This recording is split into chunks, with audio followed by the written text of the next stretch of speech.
But but speaking of fucking things up, boy, you almost got fired on this one.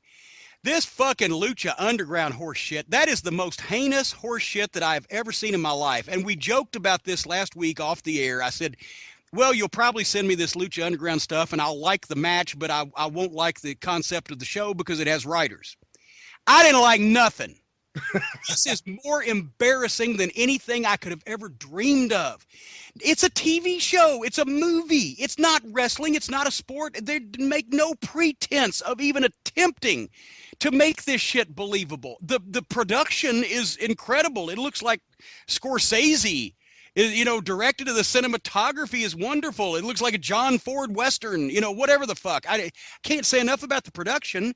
And it's another nail in the coffin of wrestling as to being taken seriously as any kind of sport or anything that's not completely predetermined. There's nobody on the face of the planet that could watch this shit and believe that there's any legitimacy to it whatsoever. It's not wrestling at all. It shouldn't even be called pro wrestling. It's a movie and they're wrestling in the movie. That's all it fucking is. That backstage horse shit with the fucking, it obviously takes multiple takes to shoot something like that. Nobody's believing these people. It's a scripted performance of a movie or a TV show. That's all that fucking shit is. And then, good God, I watched Prince Puma and Phoenix. I know that Lucha is obviously acrobatic, but this was a goddamn choreographed fucking Chinese acrobat Olympic gymnastics tumbling routine is all that fucking was.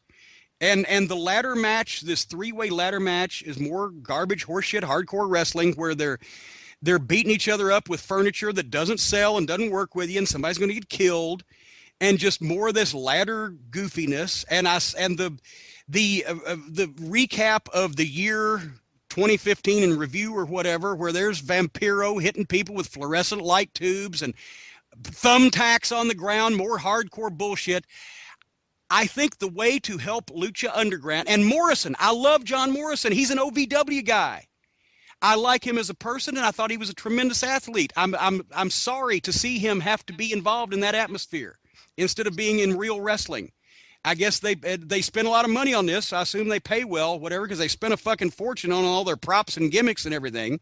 But the only way to save this goddamn horse shit is if they get everybody in that fucking temple that's associated with Lucha Underground and all the tapes of everything they've ever shot and put it all in the same place and then drop a nuclear fucking bomb on the whole goddamn thing would be the best way to treat Lucha fucking Underground if you are a fan of wrestling and you take any pride in professional wrestling as being in it as a performer, as a goddamn professional, or as a fan. The last thing you want to see, folks, is Lucha Underground, because it's just more writers, happy horse shit, making wrestlers phonies. And that's my opinion on that. Now you got me goddamn worked up, Brian.